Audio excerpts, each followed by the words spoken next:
Bienvenidos a nuestro programa Forenses en Acción. Mi nombre es Judith Maquera y les doy la bienvenida a este espacio que está dedicado a resaltar la importancia de la ciencia y la técnica en la administración de justicia.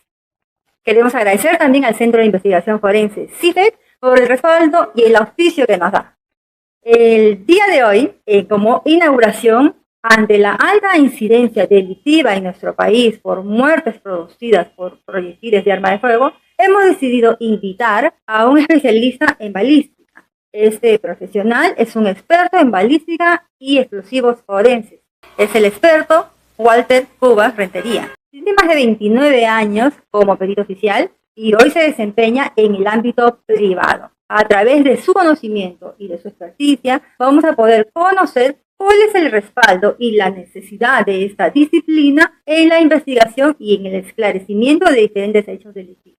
Bienvenido. Muchas gracias, señorita Maquera. Qué gusto tenerla. ¿Cómo está? Bien, ahí adaptándome a la vida civil. Adaptándose a la vida civil. Claro que sí. De repente usted nos puede orientar y para que nuestra audiencia conozca y sepa qué es la balística y de qué forma influye, ¿no?, en la investigación de los delitos. Como todos sabemos, la balística forense, porque tenemos la balística que es la parte física, que en física se estudia balística también, pero la balística forense es un tema en el cual lo enfocamos nosotros como un tema en las armas de fuego. No solo en las armas, sino en sus componentes, como son los cartuchos.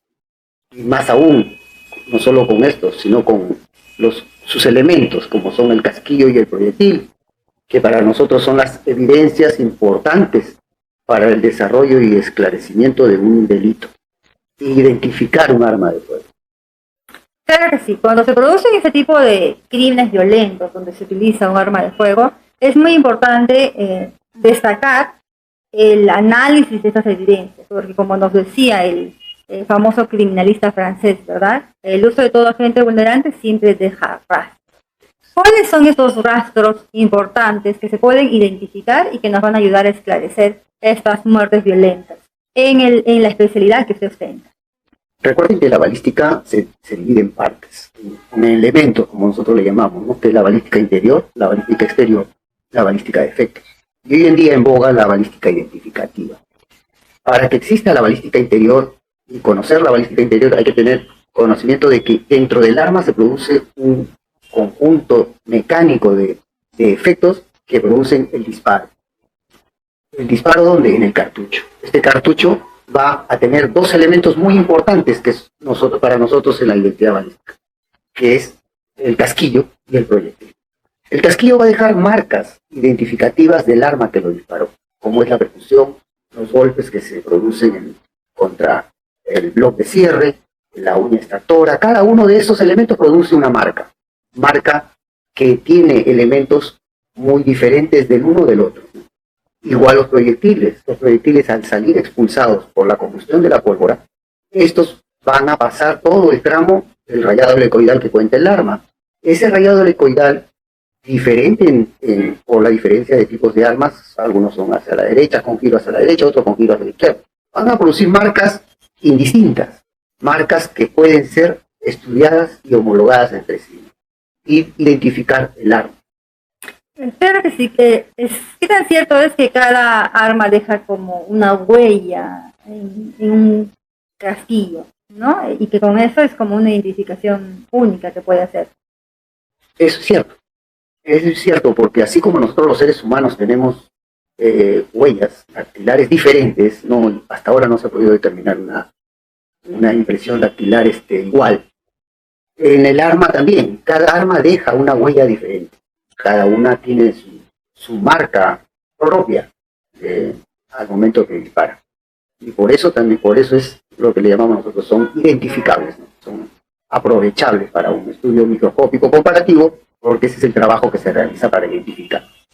En el proceso de identificación, como usted nos estaba hablando, ¿qué es más productivo, por así decirlo, o más determinante en el proceso de identificación de armas de fuego en este tipo de muertes, donde se ha utilizado este tipo de elemento agente vulnerante? ¿Es más productivo encontrar los casquillos o los proyectiles? ¿O se puede analizar ambos? Sí, podemos utilizar cualquiera de los dos elementos. Los dos elementos nos van a dar una identidad del arma.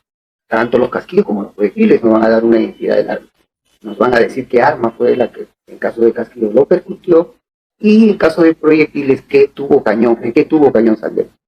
Cuando tenemos el elemento comprobador, que es el arma incriminada, que ha participado en un hecho delictuoso, con un casquillo que se encontró en la escena, en caso de pistolas, o en caso de pistolas y revólveres, un proyectil que se le encontró en el interior del cadáver, que se extrajo del cadáver, ambos nos van a producir una identidad del arma, más que todo del arma de fuego. Eso es lo que nos desarrollamos nosotros. ¿Y estos proyectiles tienen alguna característica especial para que sean analizados? ¿Todos los proyectiles nos van a ayudar en el proceso de identificación? ¿O necesitan tener ciertas características para que puedan ser admitidos, ¿no? O para que puedan ser analizados? Acá tenemos con cualquier tipo de arma que sea industrial, que sea un arma de fabricación industrial, con rayado helicoidal, y que tenga, como se dice, estos elementos, el rayado helicoidal y la percusión, sí van a tener facilidades de identificación. Donde no podemos decir que se puede identificar son proyectiles de cartucho de escopeta. Por decir, cuando alguna víctima recibe el disparo de cartuchos que ha sido con un arma escopeta, en este caso, no se puede identificar, salvo que encontremos como evidencia el taco, se va a identificar el calibre del arma. Pero en los perdigones no se puede decir que sea de un tal calibre, porque tanto los diferentes calibres que usan los cartuchos de escopeta son indistintos y son, como se dice, un calibre 12 con un calibre 16 puede utilizar un perdigón 7.5, ¿no? 7.5, 7.5. Puede utilizar el mismo perdigón en ambos cartuchos. Ahí la identificación no es tan plena, porque esos perdigones se pueden usar en diferentes calibres y no podemos decir que fue un arma de tal. Pero sí que nos da la identificación es el taco, que es un elemento del cartucho de escopeta. Este elemento sí nos va a ayudar a dar una identificación del arma que fue disparada, que es el taco. El taco nos va a decir de qué calibre es, pero si son los perdigones, como le podemos llamar también proyectiles múltiples, va a ser difícil. ¡Wow! ¡Qué interesante! Para cerrar esta idea, se suscitan o se encuentran algunos proyectiles que por el impacto en un soporte muy duro se deforman y se llegan a aplanar bastante. ¿Esos tipos de proyectiles también pueden ser analizados? El estudio de proyectiles fragmentados mayormente, lógico que ahí tenemos ciertas dificultades. Vamos a tener, sí, ciertas dificultades porque, por ejemplo, vamos a encontrar fragmentos en que tiene 1 o 2 rayados helicoidales, en la cual nos limita el espacio a homologar, ¿no? Que son esos 2 rayados helicoidales. Pero si tenemos los elementos, como se dice, para homologarlos, sí, muchas veces hemos podido obtener resultados positivos hasta con 2 rayas, hasta con 3 rayas. Depende cómo esté aprovechable. Si está aprovechable o no está aprovechable. Sí. Claro, aún esté un poco deformado. Así esté un poco ¡Wow! Deformado. ¡Qué impresionante! Es la minuciosidad del perito el que hace que le dé un resultado positivo a eso. La importancia de la técnica y la preparación del experto, ¿verdad? La preparación es constante en los peritos balísticos. Hay que estar practicando constantemente, hay que estar aprovechando los casos que vienen para multiplicar el conocimiento al resto de peritos. Es muy importante eso, para tener un conocimiento símil y parejo todos. Usted cuando, en su experticia, ¿no? Cuando observa tanta incidencia delictiva de muertes por proyectiles de arma de fuego, y cuando nosotros vemos y percibimos las noticias, usted por su experiencia, ¿qué recomendaciones les daría a los investigadores o los diferentes operadores de justicia que están involucrados en esta investigación y que tal vez por su falta de conocimiento o por omisión o por falta de logística pueden tener algunas falencias en la investigación al momento de acopiar estas evidencias? ¿Qué recomendación general les diría? Yo les recomendaría a los peritos en este sentido, al investigador más que todo, que se capaciten en la parte balística constantemente, porque hay investigadores que conocemos que son nuevos, que están recién entrando a la parte investigativa, y estos chicos no están nutridos de lo que significa la balística, inclusive no están nutridos de los procedimientos.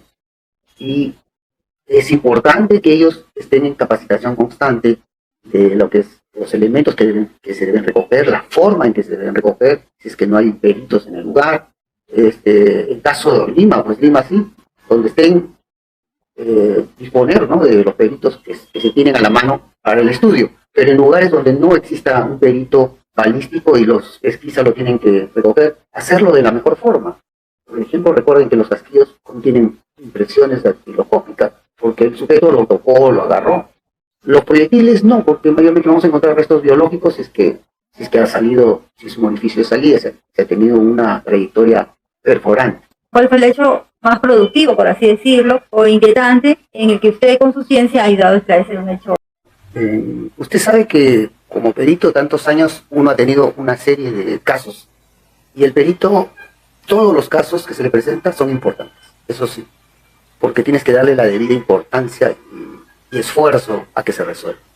Hay muchos casos que se han podido resolver gracias a la balística, ¿no? Casos, por decir, de suicidios, los clásicos suicidios. Una pareja encuentra a su enamorada en su dormitorio, en su habitación, muerta con arma de fuego, y denuncia pues que la chica se ha suicidado. La llevan a un hospital la chica, y la chica fallece en el hospital. Un disparo de derecha a izquierda en el cráneo. Entonces, con una pistola 9 milímetros Parabellum, y miren, la chica llega viva al hospital. La pareja dice que la encontró ya con el disparo y que intentaba dispararse otra vez. Él con un testigo más, que era su compañero de trabajo. Encuentran a la víctima y la llevan al hospital. Pero cuando vienen las diligencias, la materialización de trayectoria, porque la familia no se convencía de un suicidio. Entonces piden que vengan peritos expertos de Lima, al cual me llaman, me envían el expediente, y yo determino que eso se podría resolver con una materialización de trayectoria. Y esta materialización de trayectoria fue contradictoria al testimonio que habían dado estas dos personas. Era contradictorio. La materialización de la trayectoria, de las lesiones que había sufrido la chica, con el proyectil que habían encontrado en el colchón, no coincidían con la posición en que ellos habían encontrado a la víctima.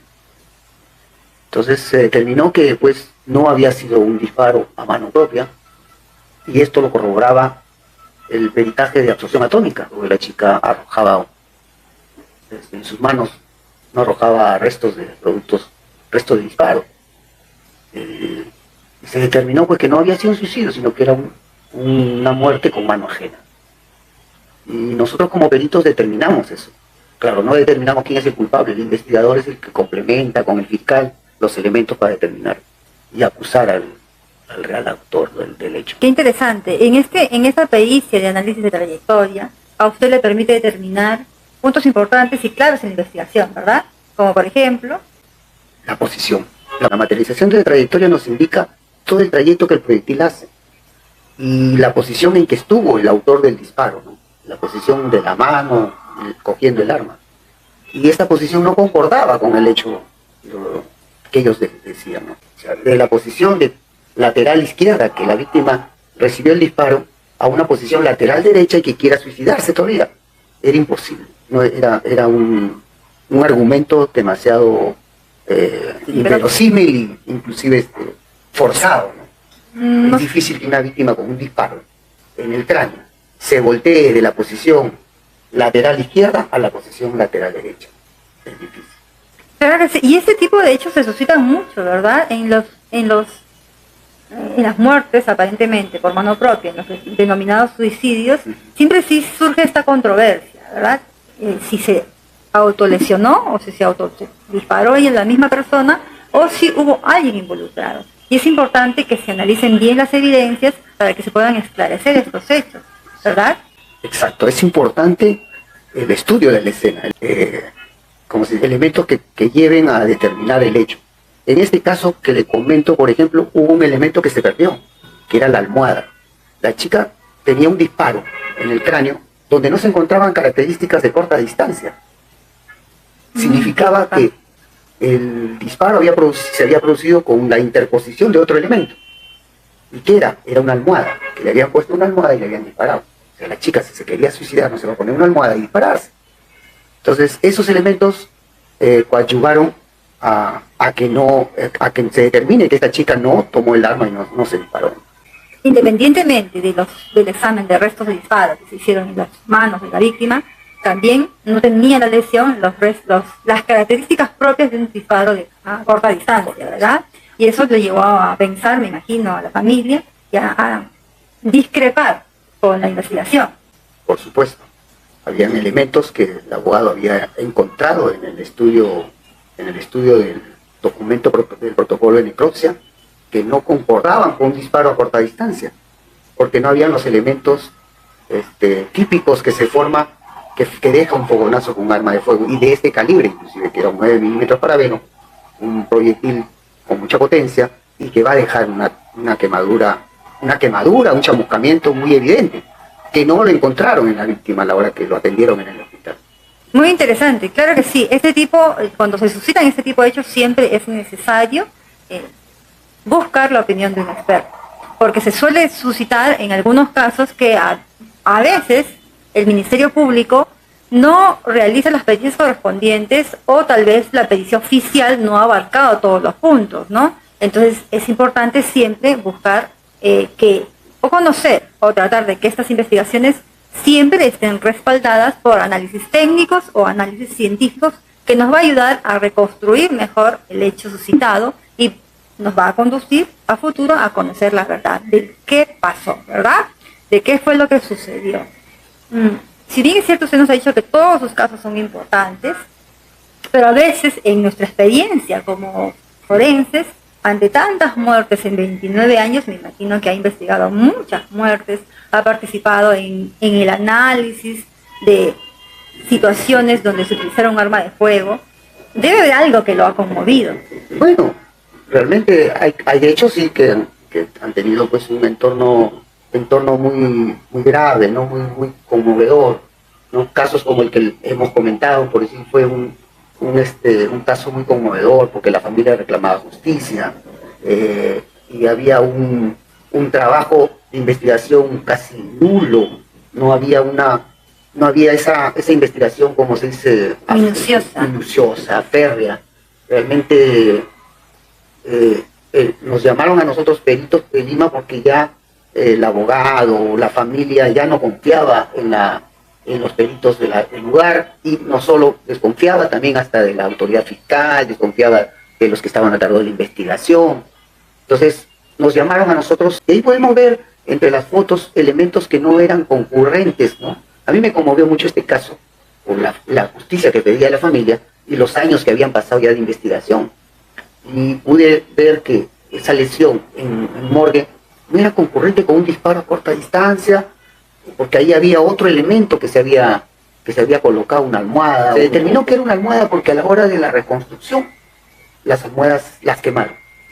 No pasaron a los exámenes biológicos, no pasaron, ese que tenían manchas de sangre.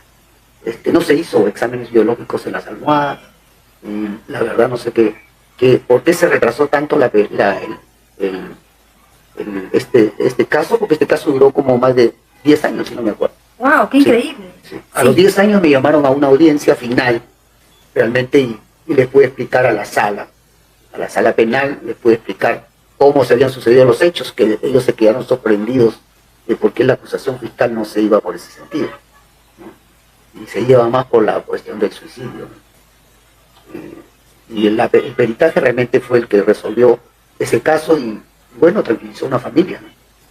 Claro que sí. En nuestra experiencia, nosotros también conocemos muchos casos donde a veces el Ministerio Público no recurre a expertos para sustentar su tesis, o acusación, o para analizar e investigar el delito, no recurre a los diferentes exámenes que debe hacerse para que pueda sustentar técnicamente su acusación, ¿no? Y aún así sigue realizando la investigación sin un sustento técnico. De eso conocemos nosotros muchísimos casos, y qué importancia que los diferentes operadores de justicia conozcan cuáles son las diferentes especialidades que se han desarrollado en las ciencias forenses al esclarecimiento de una muerte o de un hecho criminal. ¿Qué lo llevó a ser balístico forense? Yo fui explosivero. Mi primera etapa de la profesión fueron los explosivos. Y ahí tuve unas vacaciones dentro de la institución, largas, y la cual un día me comentan que si puedo participar en en ese entonces departamento de criminalística, que era un área de la Oficina de Apoyo Técnico de la Policía. Y conozco a un coronel ahí, por las amistades, Y me dice, ¿por qué no vienes a hacer pericias acá, a criminalística? Ah, bueno, buena idea. Me incorporé y como se dice, me nombraron a criminalística, a solicitud de criminalística, y ingresé a criminalística como perito en explosivos. Pero ¿qué pasa? Que en explosivos el departamento es balística y explosivos. Es un binomio de balística y explosivos. Pero en ese entonces, el que era explosivero hacía explosivos, el que era balístico hacía balística. Hasta que esto, con la recarga laboral que comenzó a suscitarse, dijeron, no, el perito explosivero que también haga balística, ¿no? Envidiaban mi trabajo porque yo en ese entonces ya había un poco de pacificación y las cosas, las pericias de explosivos no eran muchas, mayormente en el ámbito criminal. Y entro a trabajar como perito en balística después de un curso lógico de capacitación y todo, ingreso a trabajar. Hasta el año pasado que me retiro ya como perito en balística y explosivos, en las dos especialidades. Después de 29 años. Hay que resaltar esa importancia de que un perito se forma, si bien es cierto, en las aulas, pero su desarrollo profesional se hace con la experiencia que obtiene a través de los largos años en que ejerce su especialidad. ¿Existen algunos problemas logísticos o cómo están los avances de la tecnología con respecto a esta especialidad en nuestro país? Balística, ya cuando yo comencé en el año 95, ya teníamos un microscopio de comparación balística, que era una tecnología importante en ese entonces. Ya hacíamos homologaciones de casquillos y de proyectiles. Pero en el caminar del tiempo siempre hemos estado tratando de estar a la altura de la tecnología. Dicho sea de paso, mejoramos microscopios, mejoramos técnicas de disparos, por decir, antes usábamos un cajón de algodón para hacer los disparos experimentales. Hoy día ya tenemos un cajón de agua que es más limpia para hacer los disparos, y tenemos un mejor ambiente de trabajo, y eso nos ha ido también adelantando a la tecnología, que es hoy día el sistema IBIS. El sistema IBIS nos costó algo de 8 a 10 años implementarlo en criminalística. Hoy en día, que es el almacenaje y la homologación de casquillos y proyectiles, en sí el sistema IBIS es eso, ¿no? Almacenar la información de cada casquillo y cada proyectil que encontramos en una escena o que se obtiene de armas que han llegado incriminadas y se almacenan en el sistema IBIS. Esto nos ayuda mucho a tener una base de datos, ya una base de datos digital, y que pueden ser homologables. Y no solo pueden ser homologables en nuestro país, podemos homologarlos a nivel internacional.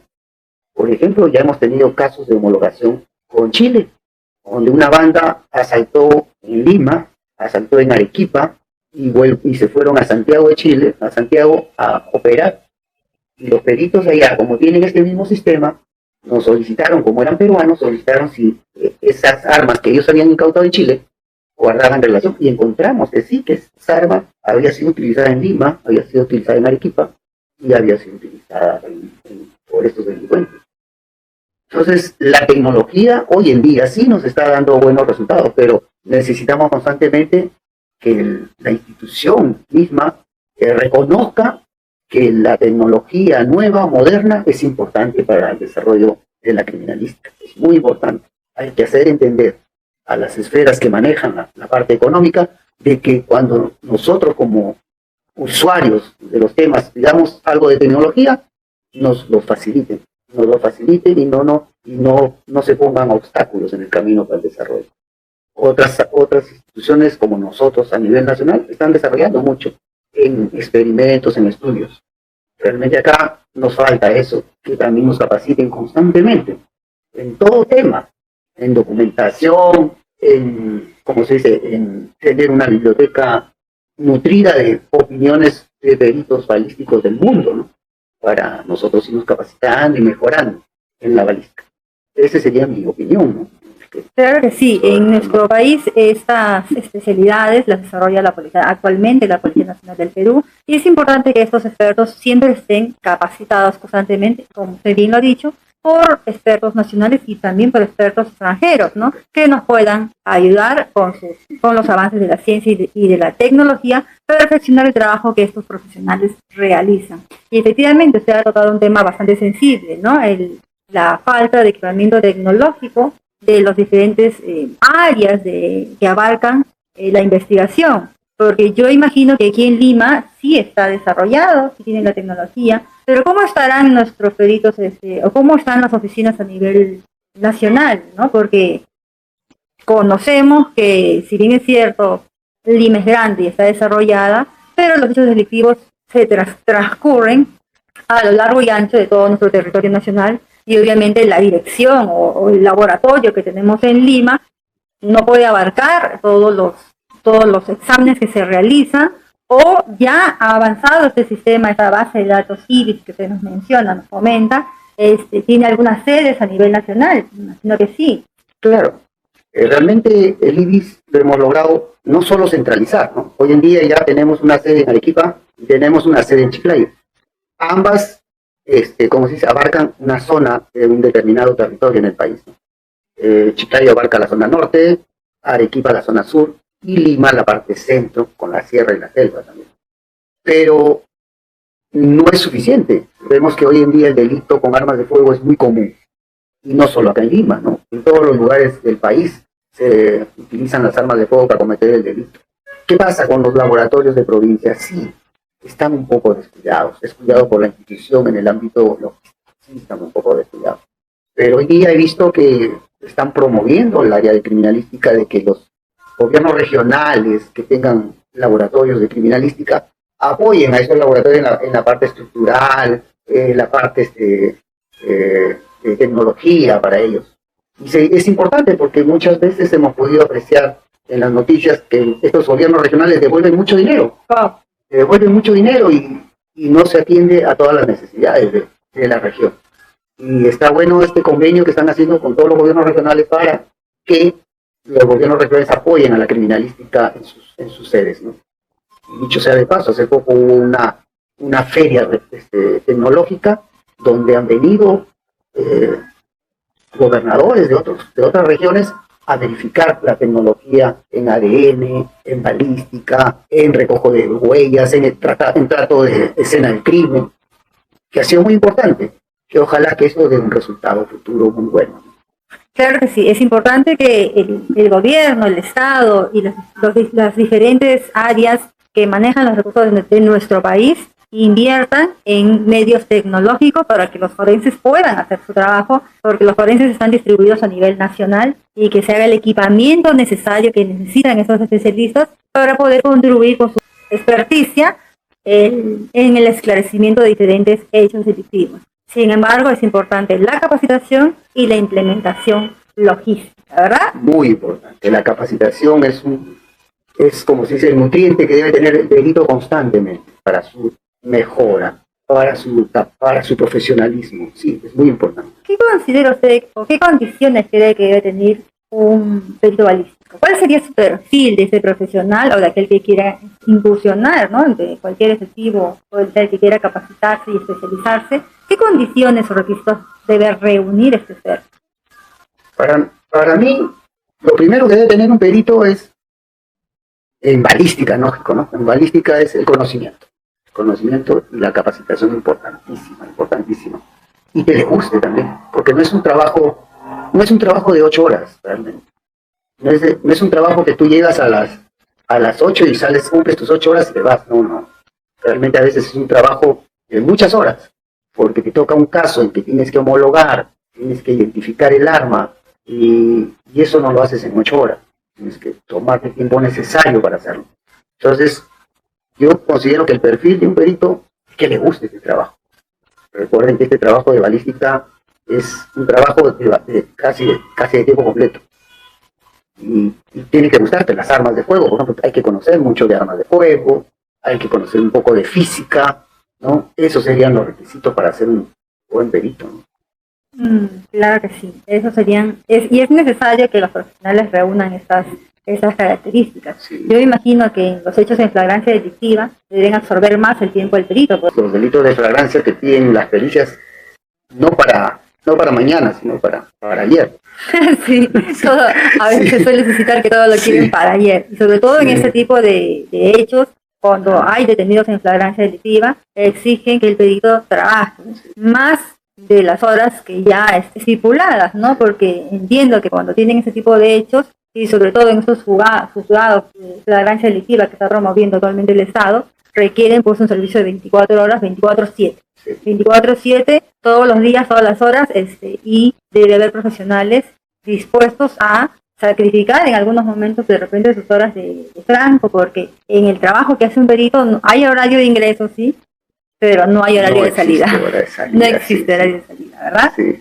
La importancia de esta capacitación, del conocimiento que debe tener un perito y de los medios tecnológicos con los que debe contar, también debe ser un profesional experto o capacitado para poder desenvolverse en una audiencia, ¿no? Ese perito tiene que ser preparado no solamente en el conocimiento de la disciplina que tiene, no solamente en el manejo del equipamiento, del instrumental y de los medios tecnológicos, sino también tiene que ser preparado para poder sustentar técnicamente su trabajo y también poder contestar el interrogatorio y el contrainterrogatorio al perito, porque se suele suscitar en algunas audiencias en que el perito entrevistado,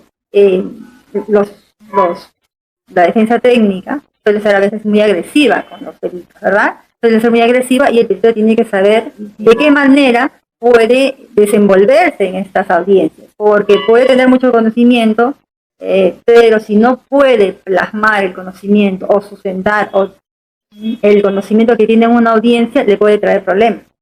Lógico. Cuando hablo yo de capacitación, hablo de ese tipo de capacitación, en todos los ámbitos donde el perito va a tener que lidiar. El campo jurídico es un campo, como se dice, en que el perito sí o sí va a llegar a ese estadio. Y de hecho que en ese campo se va a encontrar con abogados, o sea, defensores, que indiscutiblemente su trabajo es defender al acusado, pero estos son, como usted dice, ¿no?, muy drásticos.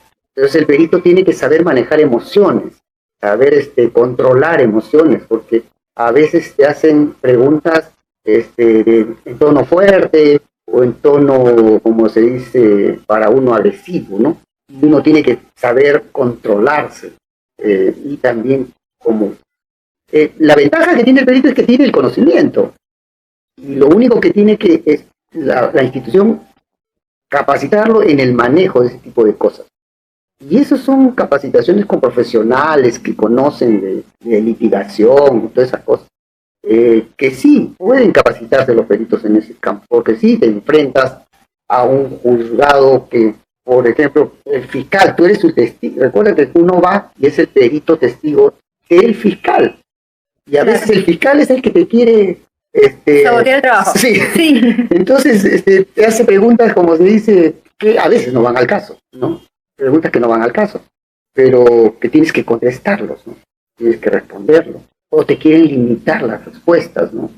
Por ejemplo, diga sí o no. Saber cómo contestar. Saber cómo contestar. Claro, porque parte de las técnicas de litigación son las preguntas cerradas. Estas, ¿no?, donde te limitan a explicar más, ¿no?, y a contestar. Sí. Entonces, debe estar preparado para enfrentar ese tipo de preguntas. Para todos. Hay abogados o defensas técnicas que también les preguntan a los peritos la norma.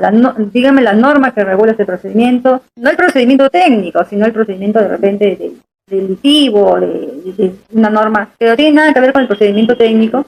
Y el perito intenta contestar algo que no es el perito no es abogado. El perito contesta su tema. Sin embargo, hay abogados que se inciden en las normas jurídicas cuando no tiene nada que ver el perito en ese sentido, y ellos también tienen que saber cuándo contestar, cuándo no contestar. Exacto. O de qué forma hacerlo, ¿no? Por eso tiene que estar capacitado, el perito tiene que estar capacitándose constantemente. Nuestro Código Procesal Penal, el perito tiene que conocer. Nuestro Código Penal lo tiene que conocer el perito. Y para eso, ¿qué es capacitación? ¿Cómo considera usted que está el nivel de los peritos balísticos a nivel nacional? Con los peritos que tenemos a nivel nacional, sí tenemos, como se dice, una buena cantidad de peritos que ya tienen mucho tiempo trabajando en el ámbito. Hablo de más de 5 años trabajando como peritos y que ya se han fortalecido de conocimientos, pero que siempre están en constante comunicación con nosotros, los peritos antiguos, ¿no? Estamos en comunicación, casos muy distintos, porque recuerden que cada caso tiene una particularidad y esa particularidad nos ayuda a que el perito vaya a cada caso conociendo más, enfrascándose más en el conocimiento, ¿no? para el trabajo realmente faltan peritos, eso sí es cierto. Las normas que regulan el uso de armas de fuego han cambiado con el paso de los tiempos, ¿verdad? Yo imagino que la alta incidencia delictiva ahora con este tipo de agentes vulnerantes es porque existe la facilidad para obtener acceso a un arma de fuego o también para adquirirlo en el mercado negro. ¿Usted tiene alguna opinión sobre el proceso de licenciamiento para darles licencia para el uso de armas de fuego? ¿Tiene alguna opinión sobre la norma? De repente, porque ha cambiado bastante y no sé si ahora es más permisiva que antes y por qué ahora existen tantas armas de fuego distribuidas a nivel nacional. Recuerde que desde que cambió la norma, ¿no? Que cambió la ley esta de armas y explosivos en el país, se restringió muchas armas. La norma anterior facultaba a dar licencia a distintos calibres de armas. En esta norma se restringió varios calibres, como el 357 Magnum, como el 44 ACP, el 45 ACP, y varias armas que se restringió. Inclusive, en primera instancia, el Estado quiso decomisar todas esas armas. Pero no es posible. Prácticamente se tuvo que autorizar aún a las armas que tienen esta autorización, porque, como decimos, la ley, desde que se publica, se comienza a cumplir, pero esas armas se obtuvieron antes que la ley funcione de esa forma. Entonces, hoy en día, tenemos todas las armas que se obtuvieron, que hoy día están prohibidas, y todas las armas que se prohibieron en su momento, siguen en posesión, y que la SUCAME lo tiene que autorizar, porque ya están en ese cuadro. Pero acá no viene lo peligroso viene que, por ejemplo, una persona X compra un arma, a la semana lo reporta robada, a las 2 semanas compra otra arma, al mes lo reporta robada, pasan otros días y de nuevo compra otra arma y lo reporta robada. ¿Qué significa ahí? Ahí tienen que parar las antenas las unidades que investigan, que esa persona está lanzando al mercado negro armas, porque no se le va a perder constantemente un arma. Es más, ahí debe la norma aplicar un capítulo, de decir, quien pierde un arma o la segunda arma ya no se le da licencia nunca más. Es una persona que pierde armas frecuentemente, entonces se le debe restringir. Por ejemplo, hace poco salió la noticia que un miembro de la Marina, creo, tenía 19 armas y le reportó robadas, 19 armas o 21 armas, y le reportó robadas en un mismo hecho, todas las armas. Y esas armas, ¿a dónde fueron? Al mercado. ¿Qué es lo que está pasando? Falta un mejor control con la compra, con las autorizaciones, inclusive ha habido reportes periodísticos en que han demostrado, han desenmascarado un procedimiento de licencia de armas a una persona que inclusive tenía antecedentes penales. Wow, increíble. Sí, entonces, ¿cómo así esa persona con antecedentes penales logró tener un arma de fuego? Y hay funcionarios que tienen que responder por esa licenciatura que han otorgado, ¿verdad? Por supuesto que ahí hay un trabajo mucho del director de la SUCAME de ver todos esos antecedentes y revisar y poner orden en casa, como se dice.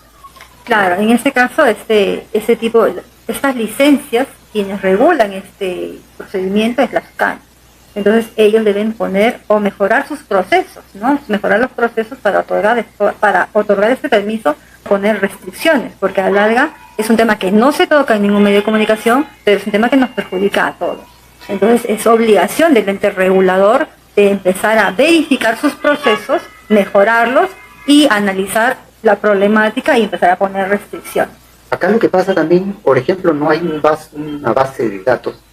Recuerde que cuando a usted le roban su vehículo, usted va a una comisaría, pone su denuncia, inmediatamente el reporte de ese robo pasa a la IOBE, claro, a una base de datos, y por decir, si ese vehículo salió para el norte y está en Tumbes, lo van a detectar porque ya está, como se dice, ya está registrado como robado o como perdido, qué sé yo.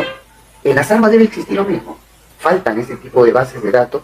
Por ejemplo, si se roban un arma en Puno, Tacna ya debe saber que se han robado esa arma. Y si se captura un arma, ya se sabe el elemento, cómo se perdió esa arma. Hoy en día las unidades investigatorias de provincia no tienen esa información inmediata. Simplemente consultan a SUCAME y SUCAME no tiene la información, tampoco, no la tiene. Y hasta que averigüen de quién es esa arma, claro, SUCAME le va a dar la información que el propietario es fulano de tal, pero no sabe la situación de esa arma, si fue robada o no fue robada, o fue perdida, ¿no? Fue extraviada, porque también hay gente descuidada que deja en estado de ebriedad deja sus armas, o se les cae, ¿no? Eso es cierto. Sí. Se te puede perder. Se te puede perder. No con la malicia, pero se te puede perder, te pueden romper la luna del carro y te la pueden robar. Es decir, usted nos manifiesta que no hay una base de datos que nos diga la situación de estas armas, es decir, que centralice la información de las armas que se reportan como robadas. Se ha sugerido. Qué importante, claro. Estos agentes son tan peligrosos que estén así distribuidos, sueltos, que el Estado o el organismo encargado debería mejorar este tipo de información y tenerla actualizada para saber dónde están, o para por lo menos tener una base donde se clasifiquen o sepamos, por ejemplo, cuántas armas perdidas existen o cuántas armas reportadas como robadas o han sido recuperadas en nuestro país, ¿no? Claro, la información lo tiene SUCAME. Recuerde que esa información la tiene SUCAME. SUCAME, por decir, la comisaría reporta después de una semana, 2 semanas, que el ciudadano fulano y tal ha presentado una denuncia por pérdida de su arma. Y recién SUCAME lo registra. Así lo registra. Pero ya pasó ¿cuánto tiempo?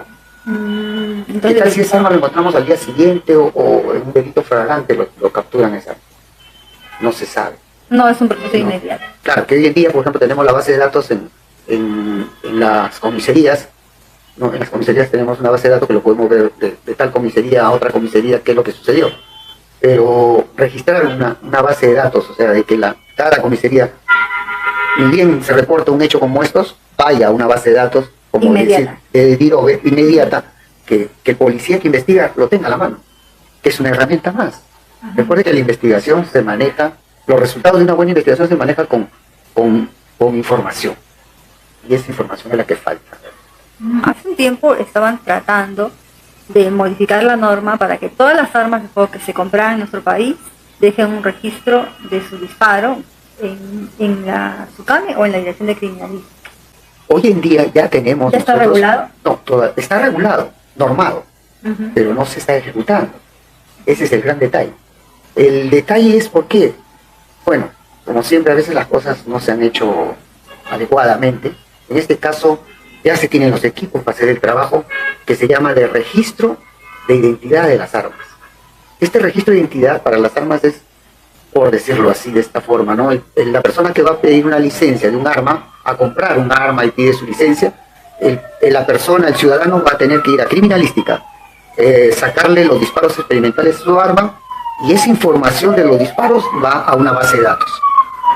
Eso ya está en el papel, ya está inclusive los equipos listos para trabajar, pero hay un detalle: no se ha creado el TUPAC, no se han creado los procedimientos, y eso está retrasando el trabajo de que eso comience a funcionar. ¿Y quién debe crear el TUPAC?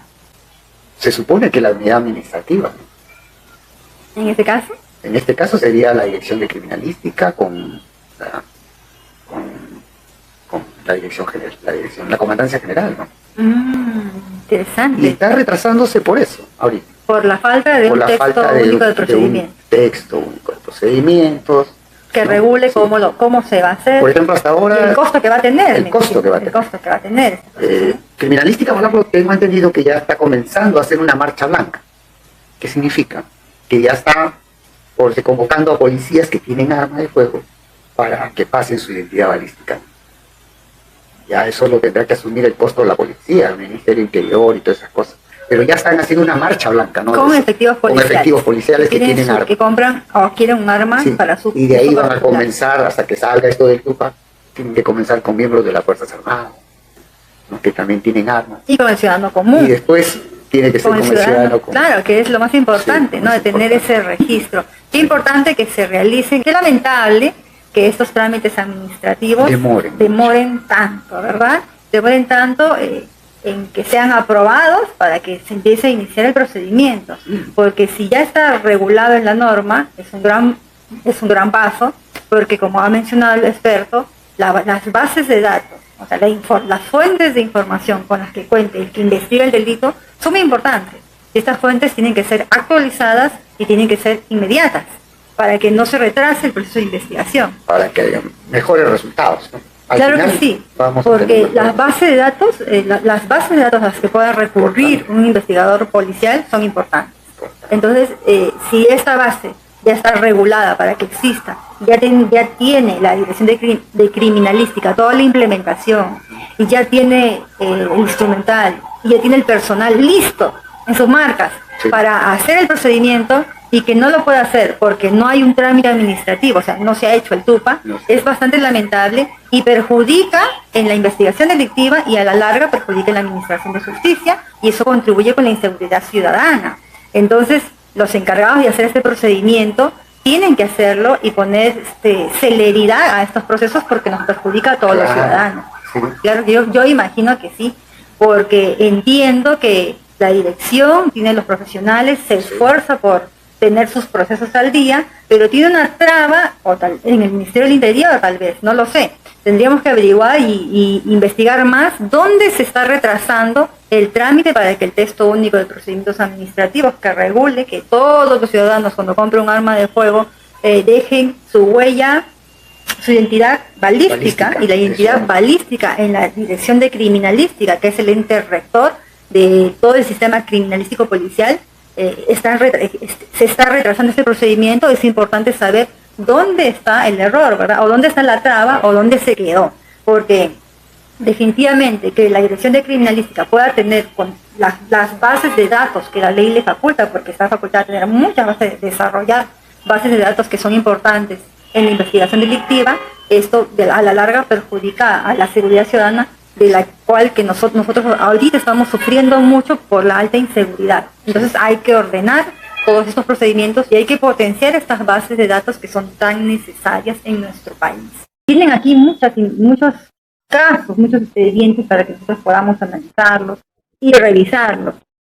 En ese sentido se observan algunas, por así decirlo, se observan falencias en los procedimientos o en la investigación.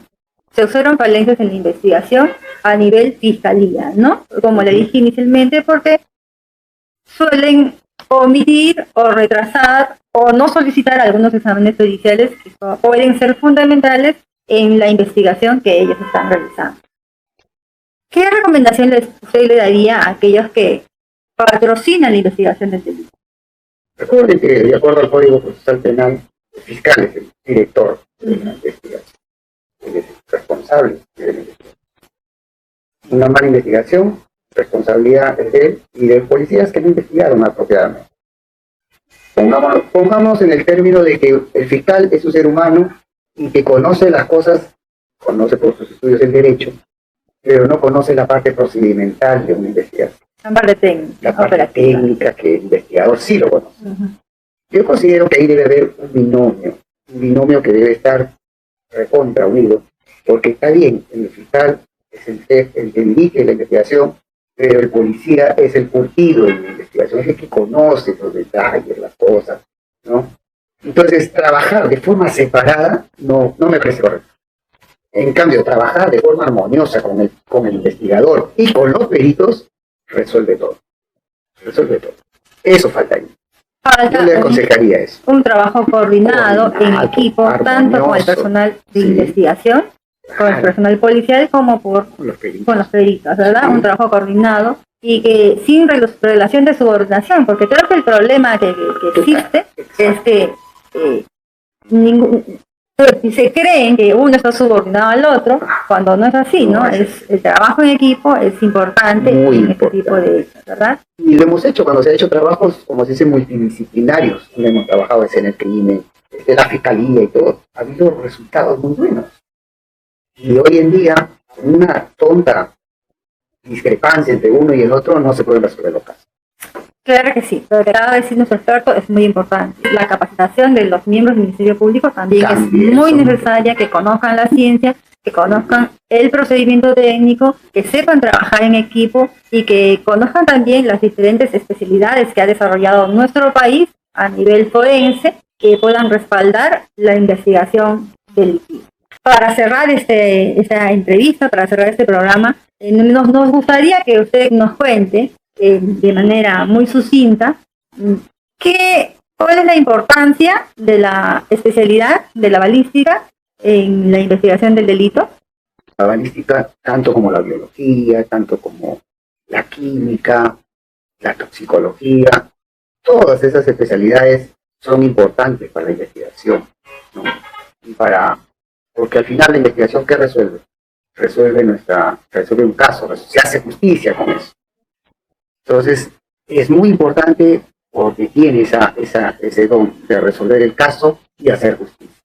Claro que sí. A través de esta disciplina, cuando se recurre en muertes donde se ha utilizado un arma de fuego, con el auxilio de la balística, se va a poder determinar tipo de arma, identificar el arma, ¿no? Identificar el arma o tener una identificación, como se dice, pendiente de solución, ¿no? Los elementos como los casquillos y proyectiles nos van a ayudar mucho para esta identidad, ¿no? El perito, la labor que hace el perito en la escena, ¿no? Junto con el profesional de escena del crimen, juntos hacen un binomio muy importante para ver qué sucedió en la escena. ¿Qué sucedió? ¿Quiénes participaron en la escena? Porque a veces vamos a encontrar, por principio de uso, vamos a encontrar evidencias visibles y evidencias invisibles que el perito de escena del crimen lo logra obtener, ¿no? Impresiones dactilares, huellas de pisadas, etcétera, ¿no? Que el perito de escena del crimen también hace su trabajo. Y que el perito balístico coadyuva. Claro que sí, esta disciplina nos ayuda a identificar, y voy a resaltar lo que nos ha dicho el experto, a identificar el tipo de arma de fuego, a identificar la distancia de la persona, la distancia del disparo, donde la posición del tirador, ¿verdad? Sí. Y la trayectoria, que nos va a ayudar a determinar y reconstruir los hechos. Es importante resaltar que nuestro invitado va a formar parte de los instructores en el campamento forense. Esta instrucción está realizada en aras de expandir los conocimientos de la ciencia criminalística a través de situaciones simuladas y, por supuesto, el conocimiento de la especialidad en balística forense, donde nuestro experto va a formar parte de esta instrucción.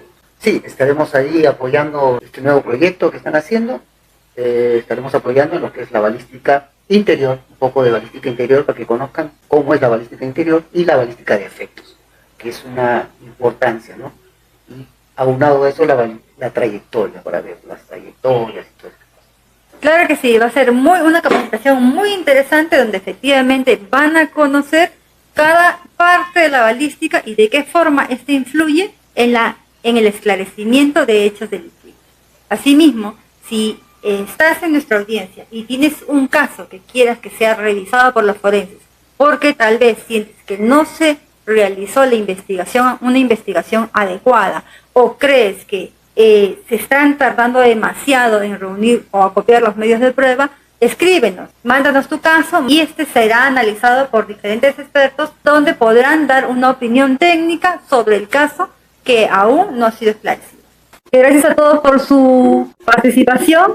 El día de hoy hemos estado con uno de los mejores peritos balísticos reconocidos a nivel nacional. Yo podría decir que es uno de los mejores peritos balísticos, forma parte del Centro de Investigación CISEC, y no hay duda de que su conocimiento, su experticia y su trayectoria profesional, porque es un perito reconocido tanto a nivel nacional como internacional, van a ayudar a esclarecer cualquier hecho delictivo.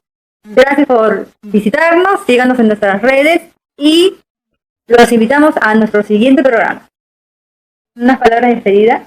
Muchas gracias, estimada conductora, gracias por la invitación y acá siempre para apoyarlos en lo que ustedes necesiten. Gracias. Por la amistad que tenemos. Gracias. Okay.